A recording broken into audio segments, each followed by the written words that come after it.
بسم الله الرحمن الرحیم. الحمد لله والصلاة والسلام على رسول الله وعلى آله و اصحابه و من والاه. اما بعد، با یک چند سوال ها با اذن الله تعالی پاسخ میگوییم. سوال اول: در ماه شعبان روزه داشتن ممکن است؟ بله، در ماه شعبان روزه داشتن ممکن است، بلکه یکی از ماه‌هایی هست که روزه داشتن اجر عظیم دارد. خیلی که امام بخاری رحمت الله علیه در صحیح بخاری گفتند که باب صوم شعبان، باب درباره مشروع بودن و جایز بودن روزه داشتن ماه شعبان.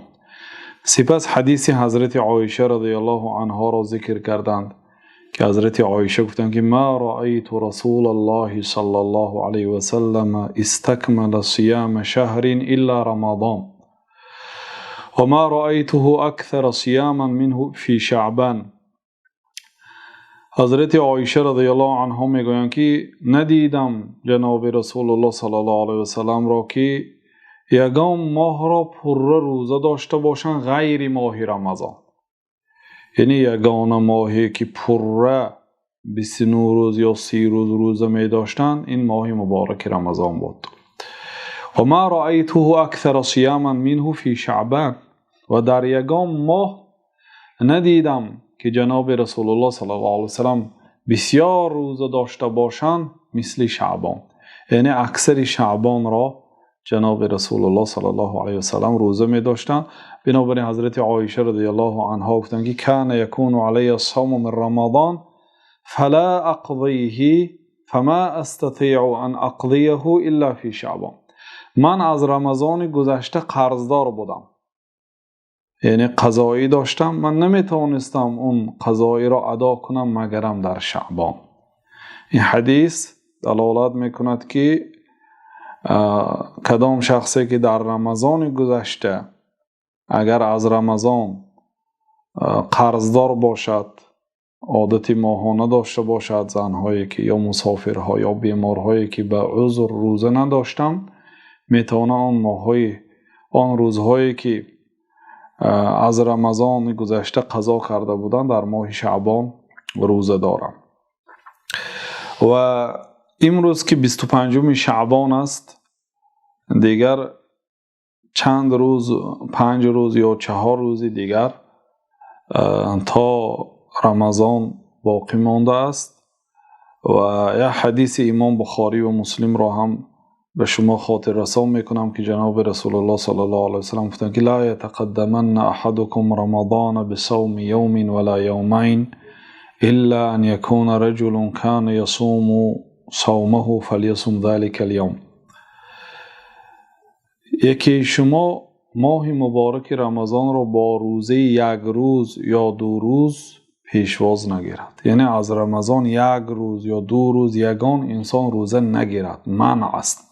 اصل منع دلالت به تحریم است، یعنی حرام است روزه داشتنی از رمضان 1 روز یا 2 روز پیشتر، علل خصوص همچون احتیاط هم روزه ندارد.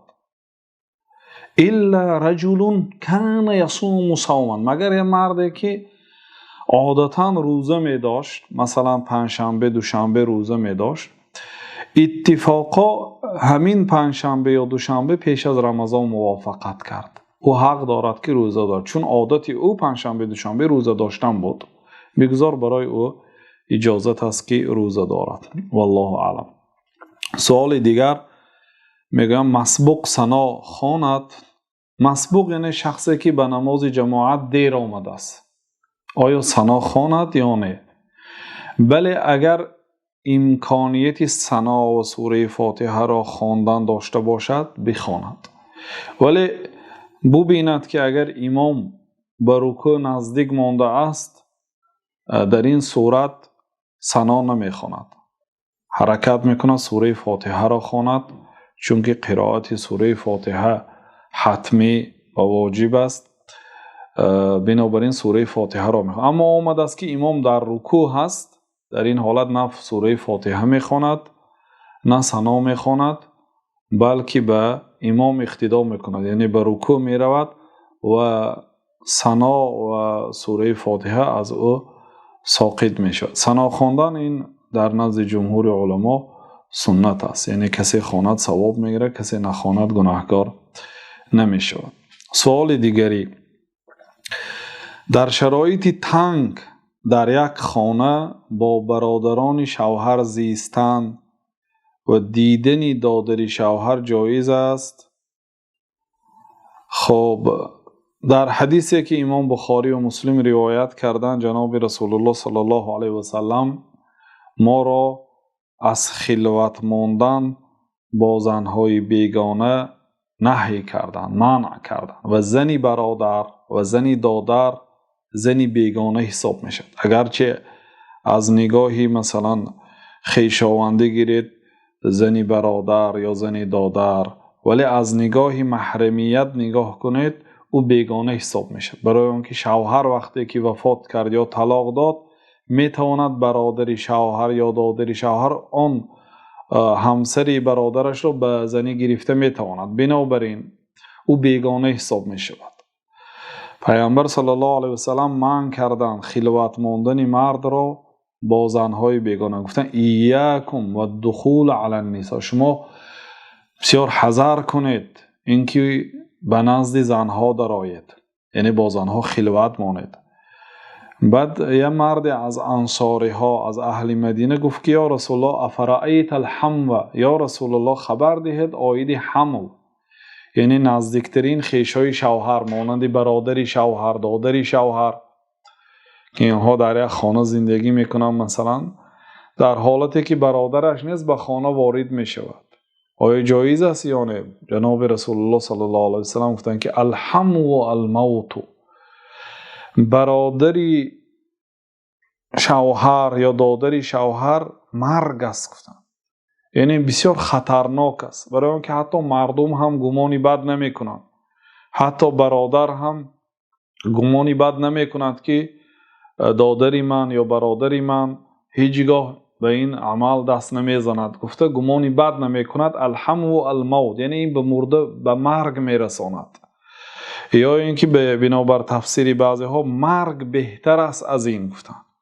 وقتی که برادر یا دادر با همسری برادر یا دادرش اگر این کار زشت را انجام دهد مرگ از این روز بهتر است، به این معنا یعنی احتیاط بهتر است. بله در شهرهای مسافرت واقعا ضرورت پیش آمده است که در یک مثلا خانه که اگر دو حجرگی باشدم در یک حجره دیگر برادر زندگی کند و در دیگر حجره برادر یا دادرش با همراهی همسرش زندگی کند، هم بعضی علما منع کردند. برای چی؟ برای آنکه اینها در راهرو و در حمام و در آشخانه به همدیگر جای اینها علاهیده نیست، اینجا عمومی که هست در این جاها احتمال خلوت ماندن هست گفتن و این مفسده بزرگ دارد. بله کمتر مال شما صرفه می شود و کمتر مثلا در شرایط تنگی برای شما از یک نگاه فایده‌ناک می نماید، ولی اگر این که احتمال مفسده دارد، چون که پیامبر صلی الله علیه و سلم در دیگر حدیث هم گفتن که وقتی که یه مرد بیگانه با زن بیگانه خلوت ماند سومین آنها شیطان می شود و می شود حالت هایی که آنها خلوت مانند. اما اگر در آن خانه باز پدر و مادر باشند، مثلا باز دیگر فرزندها باشد، مردم زیاد باشند، امید میکنیم که هیچ باکی نباشد، لیکن کوشش کنند خلوت نماند که عاقبت های ناخوش دارد. و در شریعت با یک قاعده دیگر است که دفع المفاسد خیر من جلب المصالح، دفع مفسده بهتر از جلب مصالح. اینجا جلب مصلحه همین که صرف مبلغ می شود. وقتی که شما همراهی دادر و برادراتون در یک خانه زندگی میکنید، یعنی صرف مبلغ می شود، صرف های بیهوده نمی شود، دو خانه اجاره نمی گیرید. این مصلحه هست. لیکن مفسده این است که احتمال وسوسه شیطان و خلوت ماندن آنها هست. در این صورت دفع مفسده، دفع ضرر به از جلب مفسده است. الله سبحانه و تعالی مشکلات هر یک مسلمان ها را آسان بگرداند و برای مسلمان ها شرایطی فراخ نصیب روزی گرداند. آمین. سوال دیگر میگویم فرزند اگر نقصدار تولد شود سبب مگر گناه پدر و مادر است؟ اگر فرزند معیوب تولد شود یا نقصاندار تولد شود، اصل این است که گناه پدر و مادر نیست، چون که در شریعت قاعده عمومی هست. در سوره انعام الله تعالی میگوید که ولا تزر وازره وزر اخرى، یگان انسان گناه انسان دیگر را نمیبردارد. در شریعت ما اگر پدر گناه کند پسر را جزا داده نمیشه، یا پسر اگر جنایت کند پدر را جزا داده نمیشه. هر یک انسان به گناه خودش به جوابگیری کشیده میشه. لیکن این دنیای امتحانی هست. الله تعالی در سوره انبیا میگوید که ونبلوکم بالشر والخیر فتنة، ما شما رو با بدی ها و نیکی ها امتحان میکنیم. فتنة یعنی همچون آزمایش، همچون امتحان. البته وقتی که فرزند انسان نقصدار تولد می شود، این هم امتحان به پدر و مادر او که آیا به این مصیبتی که از جانب الله تعالی به آنها آمد صبر میکنند یا نه، و هم امتحان به خود آن فرزند که میگوید من چی گناه کردم که الله سبحانه و تعالی مرا از روزی که به دنیا آمدم نقصاندار آفرید. البته شرط نه که هر یک مصیبت سببش گناه باشد، بله اکثر مصیبت ها سببش گناه است، ولی مصیبت های می شود برای بالا برداشتن مرتبه انسان در آخرت. مصیبت های می شود همچون امتحان که اگر بنده صبر کرد الله تعالی جزای بهترین را برای او در آخرت نصیب روزی می گرداند. و این دنیا وقتی که فرزند به دنیا می آید و از ایامی به دنیا آمدنش بیمار می شود، کودکی بیگناه، دلالت به آن می کند که این دنیا جای راحت نیست. الله تعالی در سوره بلد می گوید لقد خلقنا الانسان فی کبد، ما انسان را به این دنیا به مشقت آفریدیم و راحت، لذت، حیات حقیقی این در جنت است. ولی اگر پدر و مادر صالح باشند به فرزندان نیکی آنها میرسد. دعای آنها در حق فرزندان و عملهای صالح آنها سبب می شود که الله سبحانه و تعالی به فرزندان آنها نیکی کند. خیلی که گاه بعضی گناه ها سبب می شود که الله سبحانه و تعالی به سبب گناه پدر فرزند را جزا دهد. خیلی که شخصیتی که دندان مبارک جناب رسول الله صلی الله علیه و سلم را در جنگ احد شکست، ابن القیم رحمت الله علیه گفتند که هر فرزندی که از او تولد میشد یا بی دندان تولد میشد، مقصد دندان نمی برآورد، یا اگر رفت و دنداندار صاحب دندان شود دهانش بوی بد میکرد که مردم از او اذیت میدیدند و گفتند که این از کثافت پدرها به پسرها هست. گفتند چون که الله تعالی این شأنک هو الابتر گفته بود. البته بد بیننده تو ای پیغمبر صلی الله علیه و سلم ابتر است، دنبریده هست، در نسب او مصیبت می آید. یعنی تحقیر پیغمبر صلی الله علیه و سلم، حقارت و مسخره کردن پیغمبر صلی الله علیه و سلم، این یک گناهی است که گاه شؤم و کثافت او به فرزندان آن انسان هم برسد. ولی اصلا قاعده عام هست که هیچ کسی به گناه کسی به جزا گرفتار نمی شود. سوال دیگر، با کافران کار کردن جایز است؟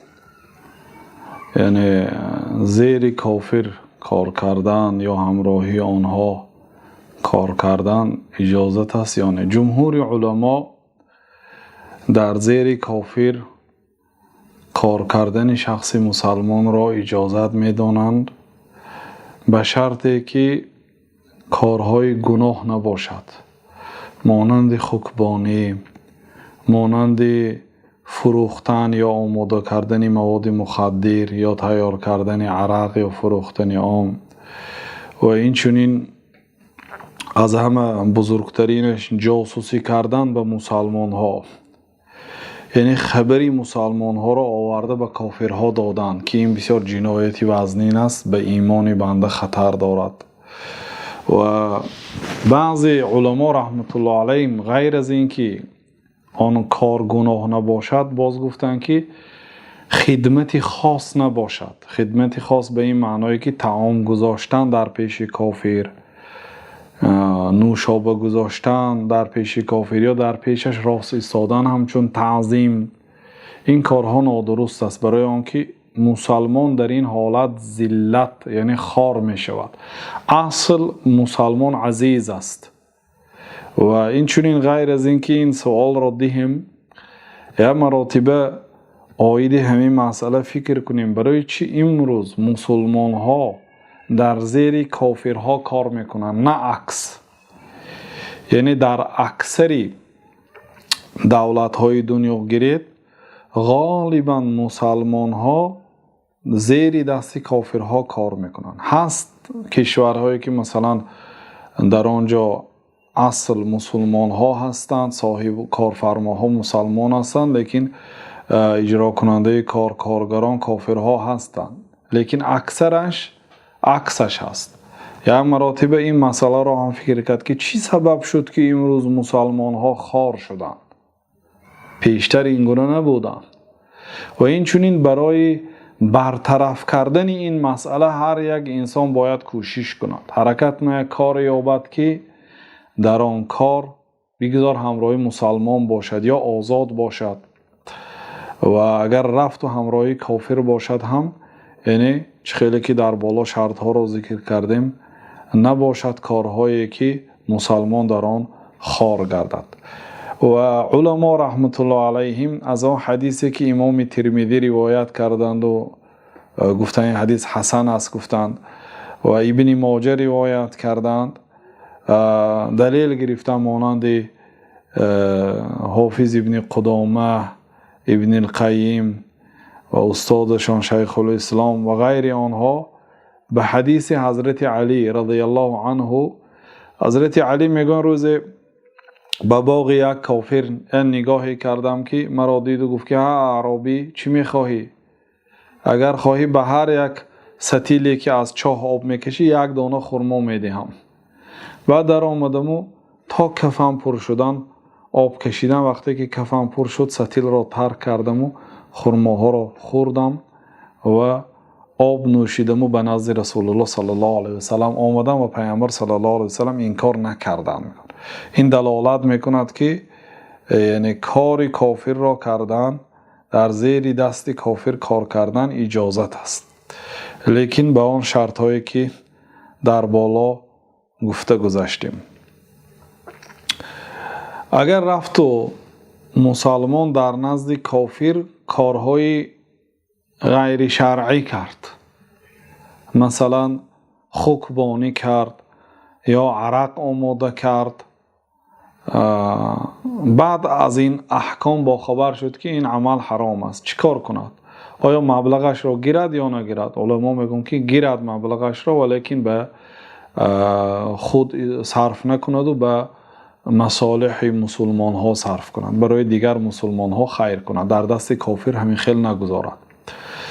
سوال دیگر میگن آیا شوهر میتواند همسر خود را بشوید، یعنی بعد وفاتش، اما اگر در حیاتش هم باشد یگان خلاف هیچ گپی ندارد شستن همسر شوهر را و یا شوهر همسر را، هم در دنیا هم در بعد وفات.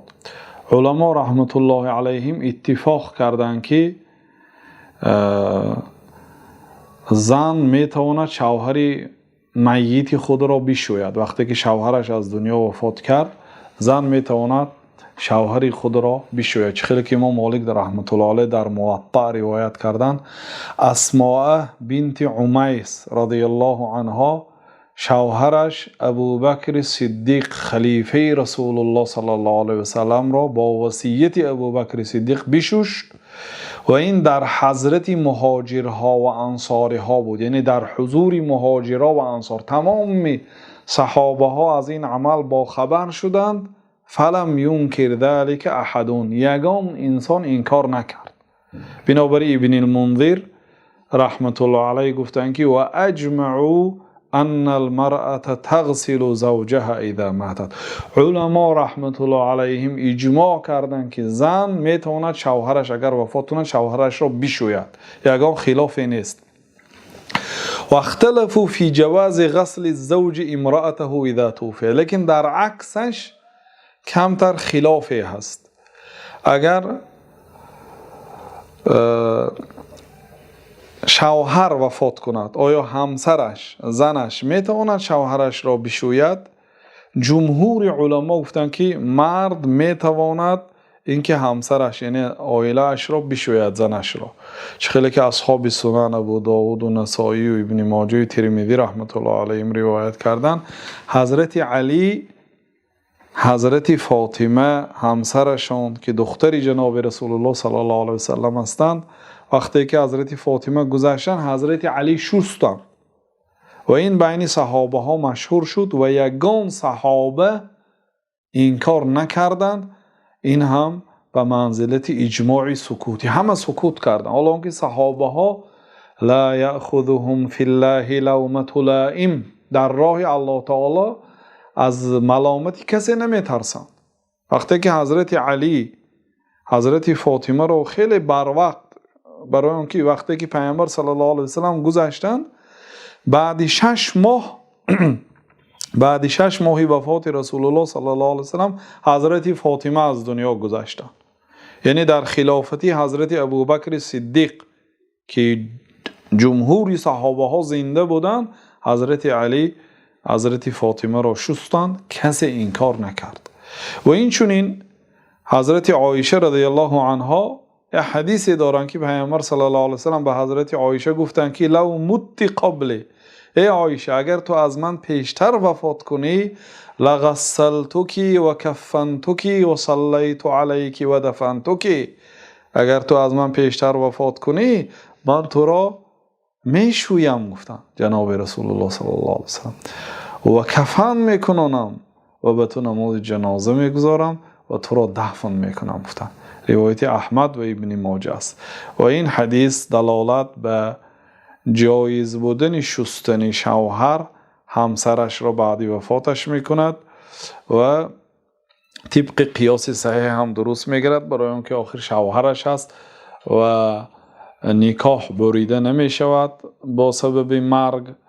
خیلی که بعضی علمای مذهب حنفی رحمت الله علیهم با همین گونه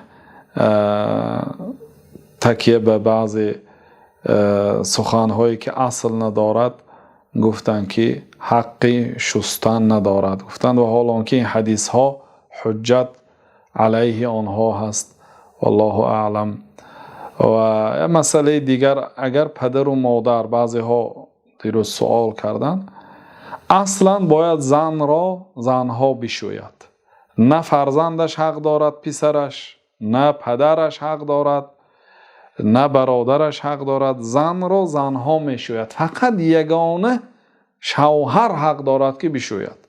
و این چون این مرد را هم باید مردها بشویند، نه مادری مرد، نه خواهری مرد، نه دختری مرد، هیچ کسی حق ندارد مرد را بشوید، اگر چنده که خویشی نزدیک باشد. فقط عائله‌اش، همسرش حق دارد بشوید. اما در حالتی پدر و مادر پیرانسال را آیا شستشو کنانیدن جایز است؟ بله، شستشو کنانیدن پدر و مادر برای فرزندان اجازت است. خوب است که مادر را دخترها بشویند و پدرها پسرها، لیکن در صورتی نبودن اجازت است، فقط گفتن در صورتی که عورتش پوشیده باشد و در صورتی که مثلا عورتش را هم اگر بشوید با یگان حائل، با یگان لطه، با یگان چیز دیگری باید بشوید. گفتم الله اعلم و صلی الله وسلم علی نبینا محمد و علی آله و صحبه اجمعین.